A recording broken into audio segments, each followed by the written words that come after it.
اعوذ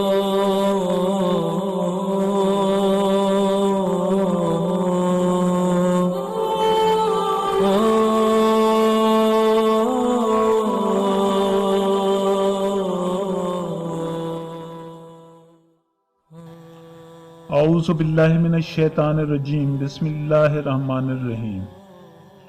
السلام علیکم میرے معزز اور قابل احترام دوستو،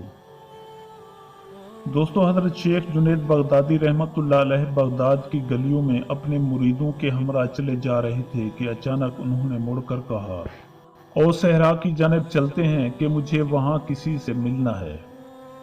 مریدوں کو حیرت ہوئی لیکن ان میں سوال کرنے کی جرأت نہیں تھی۔ وہ خاموشی سے ان کے عقب میں چلتے گئے۔ دیکھا کہ اینٹ کے سرہانے پر سر رکھے ایک درویش محو استراحت ہے۔ وہ اپنے آپ میں اس قدر مگن تھا کہ اسے شیخ اور اس کے مریدوں کے قدموں کی چاپ بھی سنائی نہیں دی۔ شیخ نے ادب سے سلام کیا، حضرت بہلول میرا سلام قبول فرمائیے۔ حضرت بہلول دانا رحمۃ اللہ علیہ نے نگاہ اٹھائی، سلام کا جواب دیا اور بولا کہ تم کون ہو؟ حضور میں جنید بغدادی ہوں۔ شیخ نے اپنا تعارف کرایا۔ اچھا، میں سمجھا کہ تم ہی ابو القاسم ہو۔ حضرت بہلول دانا رحمۃ اللہ علیہ نے سوال کیا۔ جی آپ درست سمجھے، شیخ نے ادب سے کہا۔ سنا ہے کہ تم لوگوں کو روحانی تعلیم دیتے ہو؟ حضرت بہلول دانا رحمۃ اللہ علیہ نے پوچھا۔ جی ہاں، یہ ناچیز اپنی سی کوشش کرتا ہے، شیخ نے عاجزی سے جواب دیا۔ لوگوں کو تو تم روحانی تعلیم دیتے ہو، کیا تمہیں کھانا کھانے کا طریقہ معلوم ہے؟ حضرت بہلول دانا رحمۃ اللہ علیہ نے پوچھا۔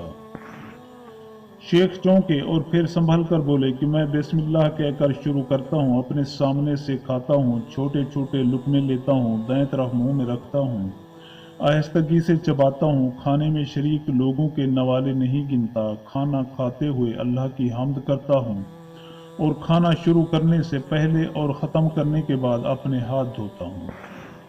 واہ بھائی، کیا کہنے! حضرت بہلول دانا رحمۃ اللہ علیہ سر جھٹک کر اٹھا اور اپنا دامن جھاڑ کر بولا، تم تو خلقت کے مرشد بنے پھرتے ہو اور تم کو ابھی تک کھانا کھانا بھی نہیں آتا۔ اس نے اتنا کہا اور آگے بڑھ گیا۔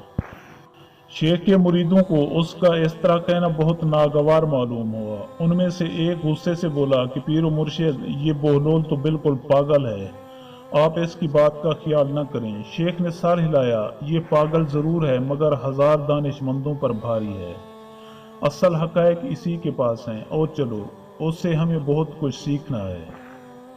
دوستو، مرید بادل نخواستہ شیخ کے ساتھ چل پڑی۔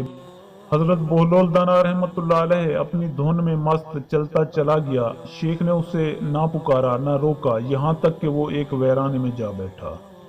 شیخ محتاط قدموں سے اس کے قریب پہنچے اور پھر اسے سلام کیا۔ حضرت بہلول دانا رحمۃ اللہ علیہ نے نگاہ اٹھائی۔ تم کون ہو؟ میں شیخ بغدادی ہوں جو کھانا کھانا بھی نہیں جانتا، انہوں نے اعتراف کیا۔ حضرت بہلول دانا رحمۃ اللہ علیہ نے بے نیازی سے کہا کہ کھانا کھانا تو تم کو آتا نہیں، کیا بات کرنا آتا ہے؟ جی میرا خیال ہے کہ میں کسی حد تک بات کرنی جانتا ہوں، شیخ نے جھجک کر جواب دیا۔ سبحان اللہ، بتاؤ تم کس طرح گفتگو کرتے ہو؟ حضرت بہلول دانا رحمۃ اللہ علیہ نے پوچھا۔ میں اعتدال کی حد تک بات کرتا ہوں، بے موقع بہت زیادہ نہیں بولتا، سامعین کی عقل اور سمجھ کے مطابق بات کرتا ہوں، دنیا والوں کو اللہ اور اس کے رسول کی طرف بلاتا ہوں۔ میں اتنا نہیں بولتا کہ سننے والے بیزار ہو جائیں۔ میں اپنی گفتگو میں ظاہری اور باطنی علوم کی باریکیوں کا لحاظ بھی رکھتا ہوں۔ شیخ نے کوشش کی کہ اس مرتبہ کوئی کسر نہ رہ جائے۔ عجیب شخص ہو تم! حضرت بہلول دانا رحمۃ اللہ علیہ بیزاری سے اٹھ کھڑا ہوا۔ کھانا کھانا تو درکنار، تم کو تو بات کرنے کی بھی تمیز نہیں ہے۔ اس نے اپنا دامن جھٹکا اور آگے بڑھ گیا۔ دوستوں، مریدوں کو سخت ناگوار گزرا۔ انہوں نے گھور کر دور جاتے ہوئے حضرت بہلول دانا رحمۃ اللہ علیہ کی طرف دیکھا اور غصے سے بولے کہ یا شیخ، یہ دیوانہ کس قدر گستاخ ہے، اس کو آپ کے علم اور مرتبے کا کیا اندازہ، اسے اپنے حال پر چھوڑیے اور تشریف لے چلیے۔ نہیں، شیخ جنید بغدادی رحمۃ اللہ علیہ نے کہا کہ یہ دیوانہ دانائی کا خزانہ اپنے پاس رکھتا ہے اور مجھے اسی کی حاجت ہے، اور میرے ساتھ۔ وہ پھر حضرت بہلول دانا رحمۃ اللہ علیہ کے پیچھے چل دیے۔ کچھ دور تک حضرت بہلول دانا رحمۃ اللہ علیہ اپنے خیال میں مگن چلتا چلا گیا۔ پھر اس نے مڑ کر دیکھا اور بولا کہ شیخ بغدادی، تم میرا پیچھا کیوں کر رہے ہو؟